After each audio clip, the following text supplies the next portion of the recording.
चुनाव से पहले दिल्ली में आम आदमी पार्टी थी। उस वक्त जो है चुनाव होने से पहले बीजेपी ने घोषणा की थी कि प्रत्येक व्यक्ति को अपने परिवार के भरण पोषण के लिए 2500 रुपये दिए जाएंगे।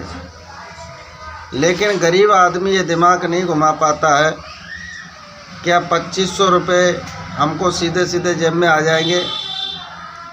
जनता ये समझ लेती है, लेकिन सरकार जब कोई इस घोषणा को करती है, इस तरह की घोषणा करती है, तो कुछ न कुछ घुमा फिरा के फेरबदल होता है। दिमाग में सरकार के कुछ न कुछ ऐसी रणनीति चल रही होती है ताकि गरीब को सही से लाभ नहीं पहुंचा पाए।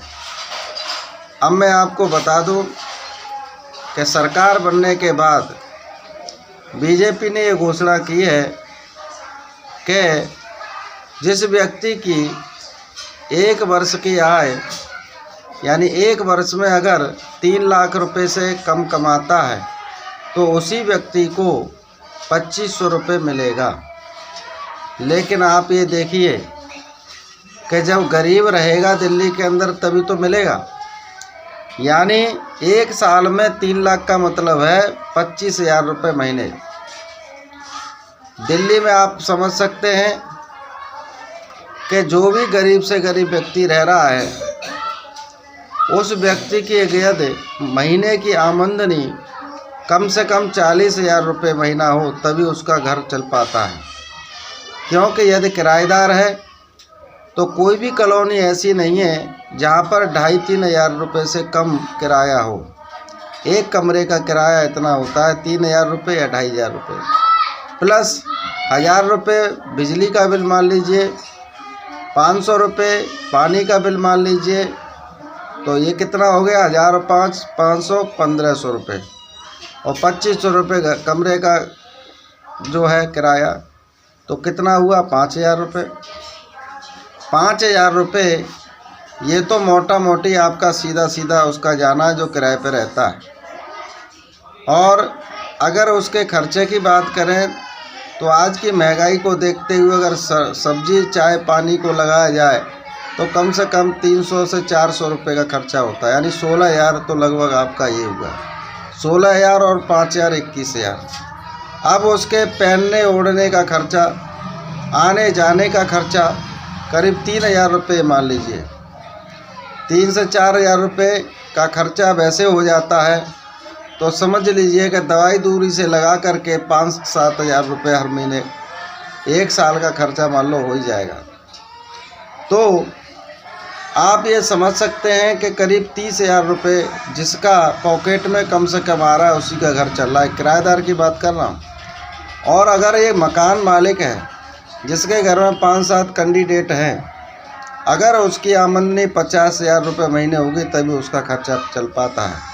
तो 25,000 की कैटेगरी में तो कोई आता ही नहीं है। 25,000 वाला तो कोई व्यक्ति ऐसा है ही नहीं है। अगर है भी कोई बाई चांस एका दुक्का व्यक्ति होता है तो उसको मिलने वाला भी नहीं है। तो ज़्यादातर जो सुविधा मिलेगी मेरे हिसाब से वो गरीब व्यक्तियों को नहीं मिलेगी या एससी वर्ग को नहीं मिलेगी।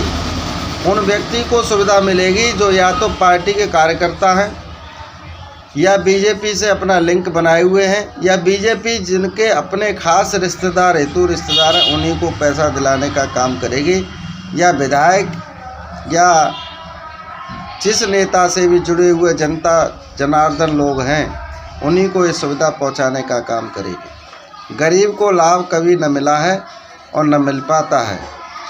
जहाँ तक देखा जाए कि चुनाव के ठीक बाद झुग्गियाँ तोड़ी जा रही हैं।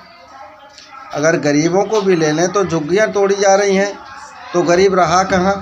जब दिल्ली में झुग्गियों में रहने वाला आदमी गरीब हो सकता है और जब गरीब ही नहीं रहेगा तो मिलेगी सुविधा किसको।